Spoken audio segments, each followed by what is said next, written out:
Selamat hari Minggu, saudara-saudara yang terkasih. Pada hari ini kita masuk dalam Advent yang pertama dan juga masuk dalam liturgi yang baru, yakni tahun liturgi C.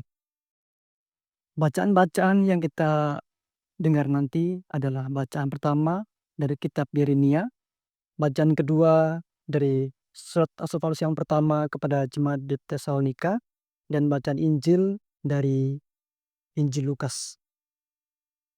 Saudara-saudari yang terkasih dalam Kristus, sebelum kita masuk ke dalam permenungan kita pada hari ini, ada baiknya saya akan jelaskan apa itu Advent. Dalam iman Katolik, Advent itu adalah kedatangan. Dalam bahasa Latin itu Adventus yang artinya kedatangan. Advent adalah periode 4 minggu sebelum Natal yang dimulai pada minggu Advent pertama. Masa ini merupakan waktu penantian dan persiapan rohani untuk menyambut kedatangan Yesus Kristus. Advent juga dipandang sebagai masa pengharapan, baik dalam konteks mengenang kedatangan Yesus di dunia sebagai bayi di Bethlehem, maupun menantikan kedatangannya yang kedua kali pada akhir zaman. Selama Advent, umat Katolik diajak untuk lebih fokus pada doa, pertobatan, dan koreksi atau mawas diri, agar dapat menyambut Natal dengan hati yang bersih dan penuh sukacita.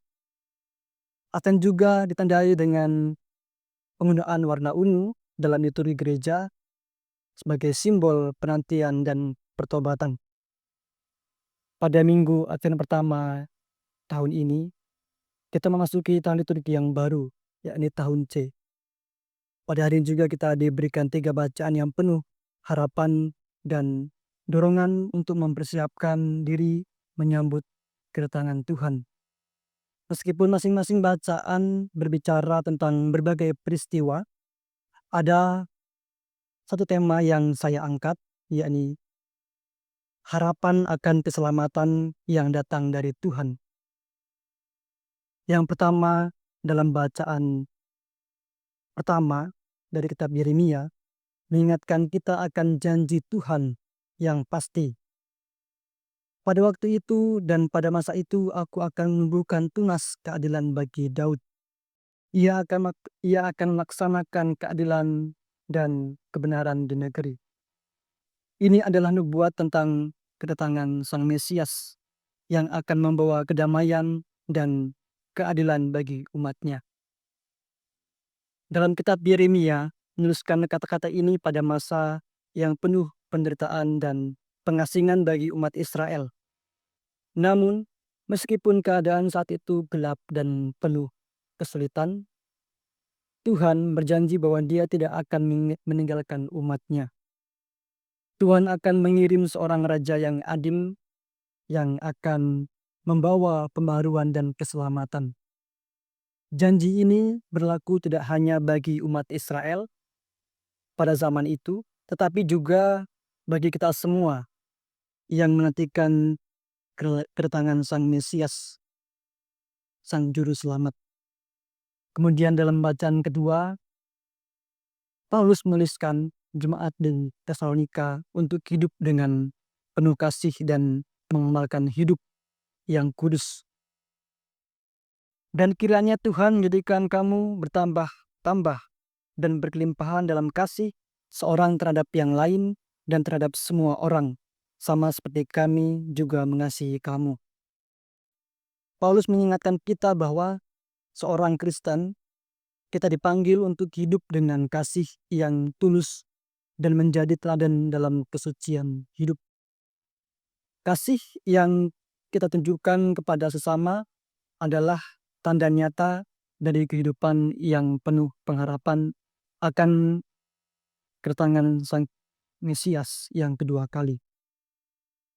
Paulus juga mengajak kita untuk hidup menurut ajaran yang telah diberikan, yaitu hidup yang memuliakan Tuhan dalam segala hal.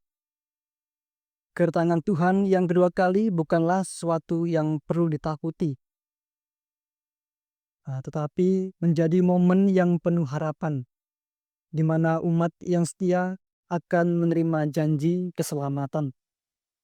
Oleh karena itu, hidup kita harus mencerminkan kasih dan kekudusan agar kita siap menyambut kedatangannya.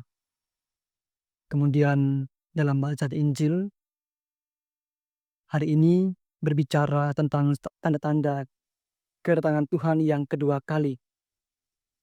Yesus menggambarkan peristiwa-peristiwa yang menakutkan di dunia ini, seperti gempa bumi, bencana alam, dan kegelisahan besar di kalangan bangsa-bangsa.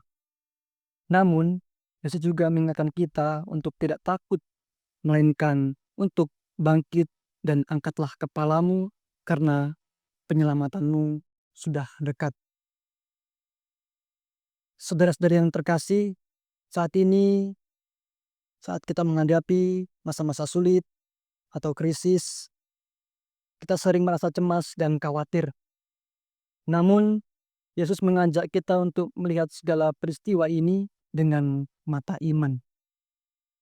Semua peristiwa itu bukanlah akhir dari segalanya, tetapi merupakan tanda bahwa kedatangan Tuhan semakin dekat. Kita diundang untuk melihat masa depan dengan pengharapan, karena kedatangan Kristus membawa penyelamatan dan pembaruan hidup. Jadi, meskipun dunia ini penuh dengan masalah dan kekacauan, kita sebagai umat beriman diundang untuk hidup dengan penuh harapan akan kedatangan Tuhan. Yesus juga mengingatkan kita untuk berjaga-jaga dan berdoa, agar kita dapat menghadapi segala tantangan hidup dengan iman yang kuat. Doa adalah cara kita untuk tetap terhubung dengan Tuhan, untuk menguatkan diri, hati, dan memperbarui pengharapan kita akan keselamatannya. Bacaan-bacaan pada hari ini mengingatkan kita tentang hidup yang penuh dengan harapan. Dalam masa-masa yang penuh tantangan, kita diingatkan untuk tidak hanyut dalam ketakutan dan keputusasaan. Sebaliknya, kita dipanggil untuk menantikan kedatangan Tuhan dengan penuh iman, pengharapan, dan kasih. Tuhan telah memberikan janjinya kepada kita melalui Yesus Kristus yang datang pertama kali untuk menyelamatkan kita dan akan datang kembali untuk menggenapi janji keselamatannya. Saudara-saudari yang terkasih, marilah kita memperbarui komitmen dan kita hidup dengan penuh kasih serta kesucian dan terus berdoa agar hati kita selalu siap menyambut Tuhan. Semoga kita dapat menghadapi segala tantangan hidup dengan penuh harapan dan setiap hari semakin dekat dengan penyelamatan yang datang dari Tuhan. Saudara-saudari yang terkasih, mari kita hidup dengan penuh pengharapan sebagaimana yang diajarkan dalam bacaan-bacaan hari ini yang diajarkan oleh Tuhan. Jangan biarkan kesulitan atau ketakutan menghalangi kita, tetapi tetaplah hidup dengan kasih, menjaga kekudusan hidup kita, dan terus berdoa agar kita siap menyambut Dia. Dengan begitu kita akan menerima kedamaian dan keselamatan yang Tuhan janjikan. Semoga Tuhan memberkati kita semua dengan iman, harapan, dan kasih yang semakin kuat. Amin. Mari